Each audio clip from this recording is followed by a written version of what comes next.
tous, j'espère que vous allez bien. Aujourd'hui, on va parler diète mentale.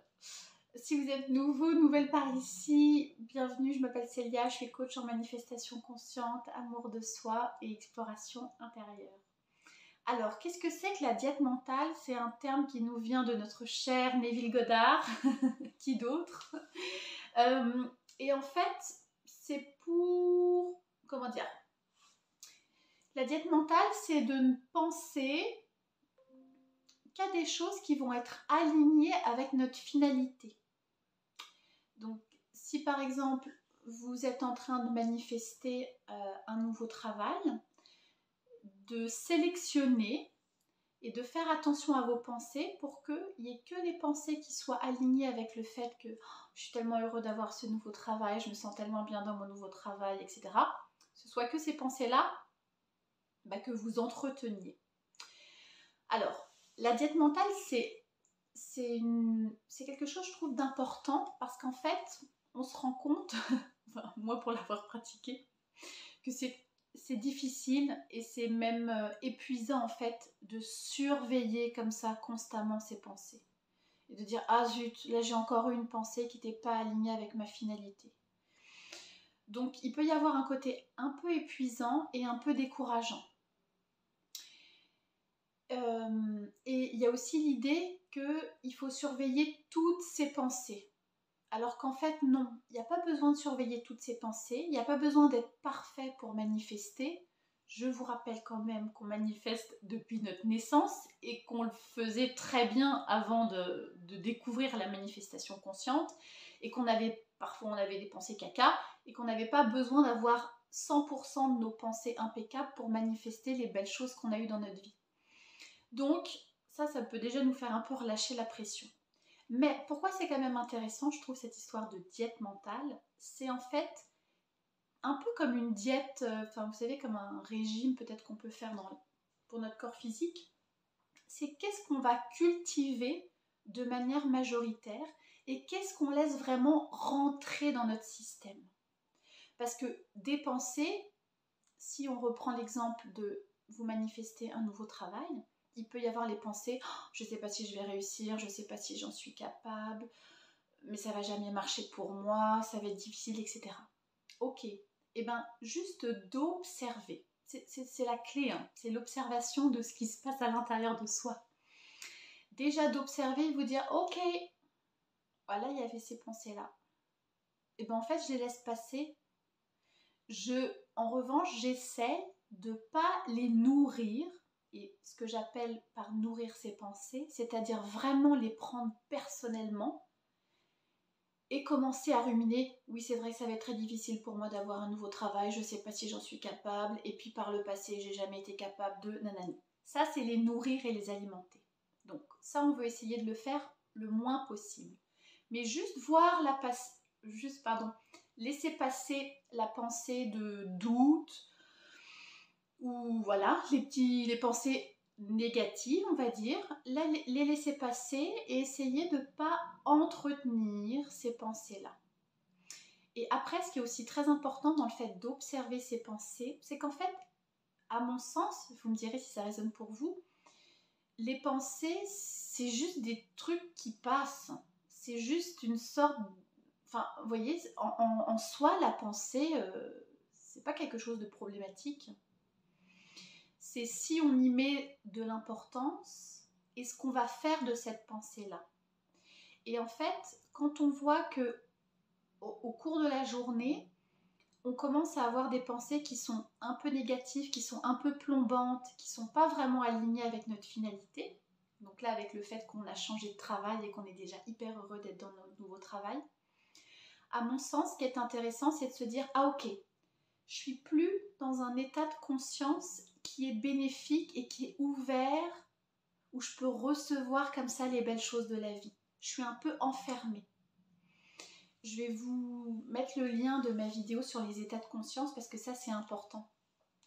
Ça veut dire un état de conscience, c'est ce à quoi vous vous identifiez en fait. De quoi vous avez conscience pour votre vie et pour vous. Donc si vous attachez de l'importance à cette pensée de vous n'allez pas y arriver, c'est que vous êtes dans un état de conscience où vous doutez, où pas sûr de vous, ou vous pensez que c'est peut-être difficile, etc.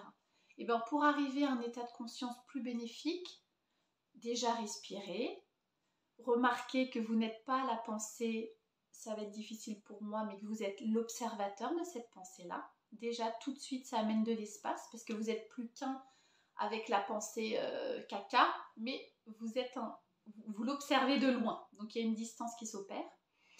Et ensuite, tranquillement, un pas après l'autre, passer dans un état de conscience qui est plus bénéfique. Et pour faire ça, moi ce que j'aime bien faire, c'est me dire « Ok, et si c'était possible pour moi de croire que ça va être facile, que j'ai ce nouveau travail ? Et si je décidais de croire que la manifestation consciente c'est vrai, et que là je suis en train de changer tout mon monde intérieur, enfin ou en tout cas je fais plus attention à mon monde intérieur, et que bravo à moi de faire ça, et que du coup les belles choses de la vie elles vont continuer à m'arriver. Et si je décidais de croire que ça va être facile pour moi d'avoir ce nouveau travail ? J'aime bien faire des petits pas vers un état de conscience bénéfique, c'est-à-dire vers des pensées qui sont plus alignées avec ma finalité, avec la petite phrase « et si ?» Et si c'était possible ? Et si je décidais de croire que ça va très bien se passer ? Et si là, dans 5 minutes, on m'appelle pour m'annoncer une nouvelle merveilleuse ? Et en fait, tout de suite, qu'est-ce qu'on voit ? Déjà, on voit que le corps, il se détend, on n'est plus tendu, on n'est plus enfermé, on sent qu'il y a quelque chose qui respire à l'intérieur de nous. Donc ça, c'est déjà hyper, hyper précieux. Et après, il y a d'autres pensées qui vont venir. Des pensées de « Ah mais oui, c'est vrai que c'est possible. Ah mais oui, c'est vrai que j'ai déjà eu dans ma vie des choses merveilleuses qui me sont arrivées. » Enfin, vous voyez ce que je veux dire ? Et après, hop, on a changé de pièce de notre maison. On est dans un état de conscience où on sent que c'est possible que ça nous arrive. Et on peut même grimper jusqu'à dire « Mais oui, bien sûr c'est possible. Je sais que ça, c'est là. C'est imminent. Il y a quelqu'un qui va m'appeler pour me dire « T'as le job. »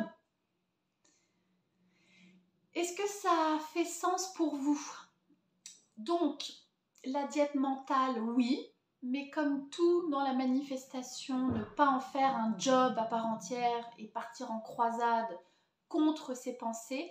Les pensées, c'est juste pour moi, c'est des indicateurs en fait. C'est un peu comme les émotions. Les émotions, ça circule. Ok, on les laisse passer, on les accueille, on pleure, on crie, on tape, parce qu'il faut les vivre, vous voyez, pour pas les laisser enfermer à l'intérieur de soi.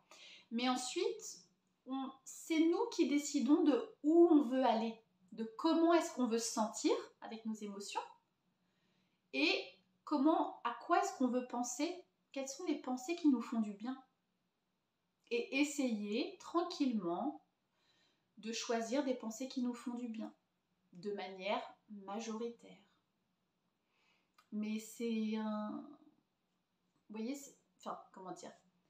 Le fait de ne pas en faire un problème, déjà, je pense que c'est une partie de la solution. Donc, pour moi, c'est un peu comme un régime, vous savez, pour le corps physique. Ok, il y a le cadre, on va essayer de faire attention à son alimentation.